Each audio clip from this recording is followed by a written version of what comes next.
Good evening. My name is Dominique Ellis, the behavior consultant working on the case. Thank you for being here with me today to discuss our client and the behavior support plan that we've developed. The purpose of this meeting is to share what we've learned from the functional behavior assessment, explain the behavior intervention plan that we're putting into place, describe how we will fade the supports over time, and clarify how staff will be trained and monitored so that we're all responding to the client in a consistent, effective way.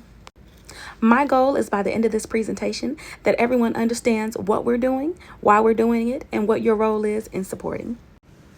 We started off by conducting a functional behavior assessment, also known as the FBA. This helps us understand the function of the behavior.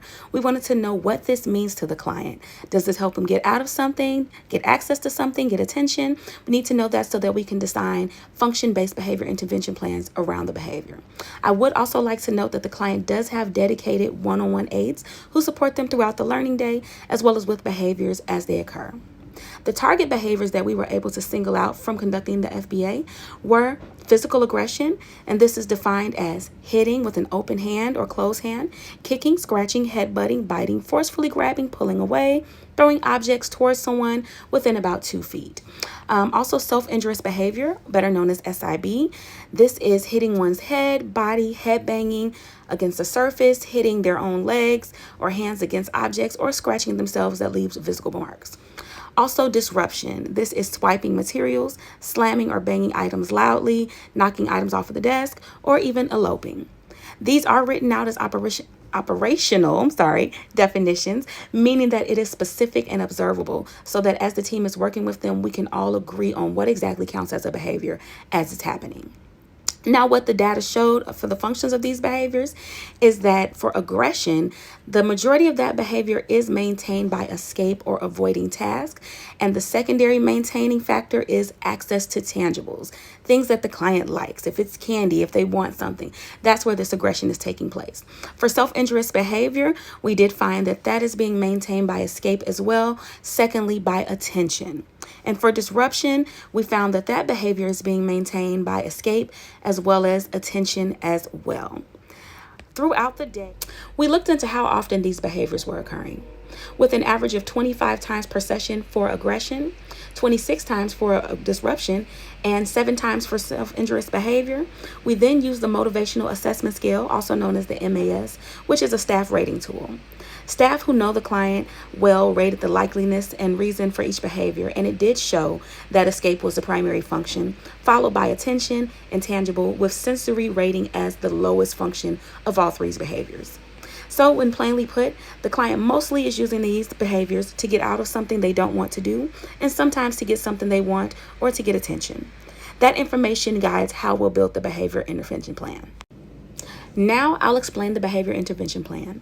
This is our roadmap for supporting our client. Based on the functions of the behavior, some of the goals that I've set have been to implement replacement behavior and reduction goals.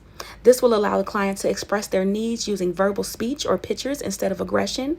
When given non-preferred tasks, transition or delayed to preferred items, they'll use functional communication by saying, "Break please," "Help please," "All done," "More time," or either using a picture or gesture to get their needs met.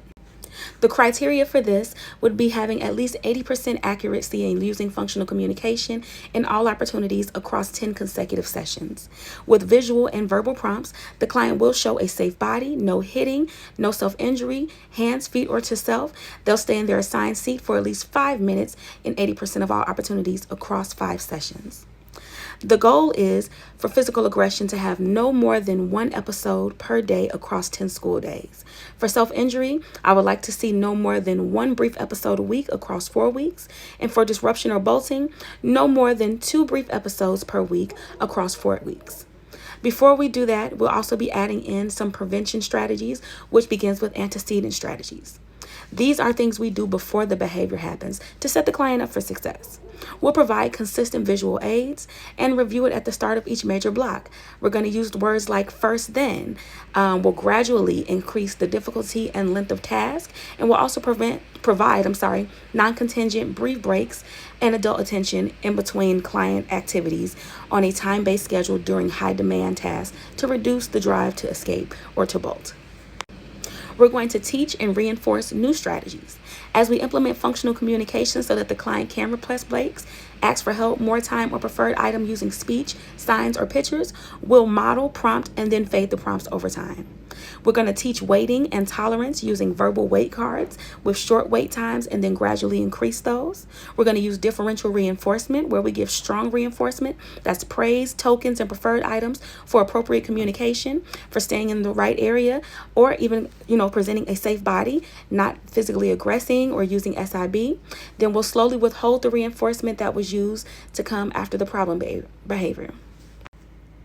We'll implement a token economy where the client will first earn tokens for small amounts of work and appropriate communication, and then trades those tokens for preferred items at the end of the session. Analytically, we're teaching the functionally equivalent replacement behaviors. These are skills that meet the same needs but in a safer way. Next, we're going to talk about the response strategies and the crisis procedures because we want to have everything safe and in place because we never know what can happen on any given day. During the times when problem behavior does occur, the staff will first ensure safety by using calm blocking and neutral tones. The staff will avoid giving any extra attention or automatically removing all demands or handing over items just because the behavior happened. Once the client is calm, we'll prompt or wait for the correct communication, like asking for a break, and then we'll honor that request when safe and feasible. If escape is the function, we will represent the demand in a shorter, more modified term, and then we'll reinforce both task and completion and appropriate communication. For severe episodes where there's immediate risk, the staff will follow the school-approved crisis procedure, which may include blocking, escorting to support room, which is a little bit softer area, or restraint only as the last resort, according to the training policy and law. Afterward, once the client is calm, we will do a brief debrief, reinforce any appropriate coping or communication, and then return them back to their regular routine as soon as it is safe. Because we don't want the same prompting levels to remain, we also created fade plans for each behavior so that the client improves, we can gradually reduce the level of support and move towards more typical classroom expectations. The fade plan for physical aggression is as such. Current supports that include functional communication, differential reinforcement, that's reinforcing no aggression during time intervals, visual schedules, token economy, and environmental modifications. This plan moves through 4 phases. Phase 1 is extended time between reinforcers. So when the aggression is below 2 incidents per day for 5 days, DRO intervals go from 5 to 10 minutes. In phase 2, we shift more into neutral and natural reinforcers. That's when the aggression is low for 10 days. We move to a variable ratio token schedule and pair tokens with natural things like praise or classroom privileges. In phase 3, we fade the visual support, so all of the little posters and stuff, we can start to kind of remove those. When aggression stay low for 3 weeks, we will gradually remove any parts of visual schedules. We'll cut back on verbal prompts, just encouraging a little bit more independence. And in phase 4, we'll move into generalization and maintenance. That's when aggression is near 0 for 4 weeks. We can fade the tokens entirely and rely mostly on natural reinforcement and intermittent checks just to make sure that we are still on plan. The fade plan for self-injurious behavior will begin with short 2 to 3 minute intervals, close proximity, giving tokens and praise for a safe body and the use of functional communication.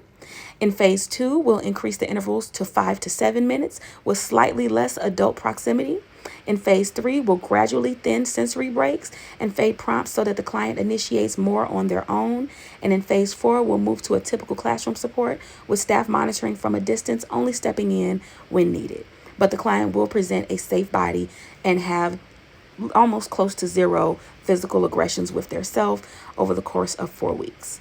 The fade plan for disruption and elopement, we're going to start off with a highly structured transition, which is one-to-one support and frequent reinforcement. So every time they're transitioning, well, high praise, giving access to the things that they like. For this phase 2, we'll add brief work before the preferred activities. So let's say we have to trace and they want to go to the gym.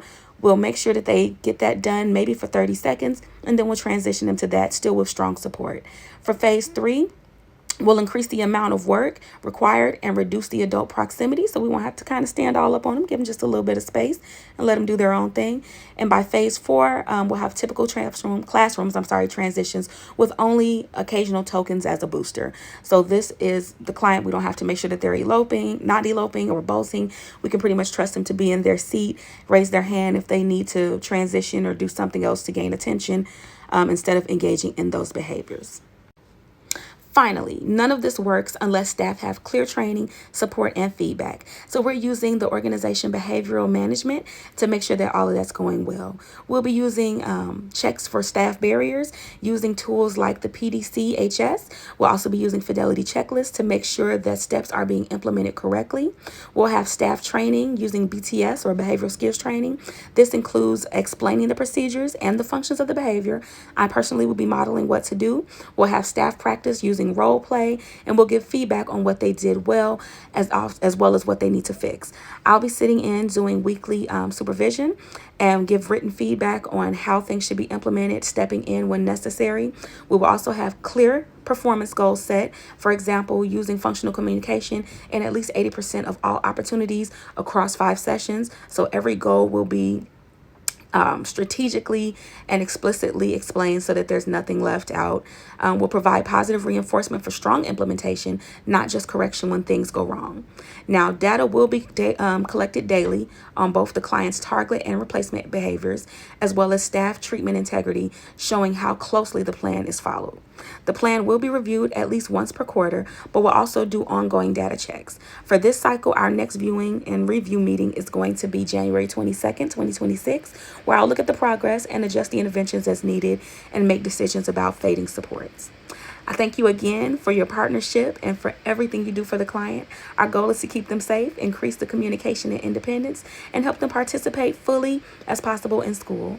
If you notice patterns at home or in the classroom, or if any part of this plan feels confusing or hard to implement, please let us know. Your feedback helps us refine the plan so it truly works for them in daily life.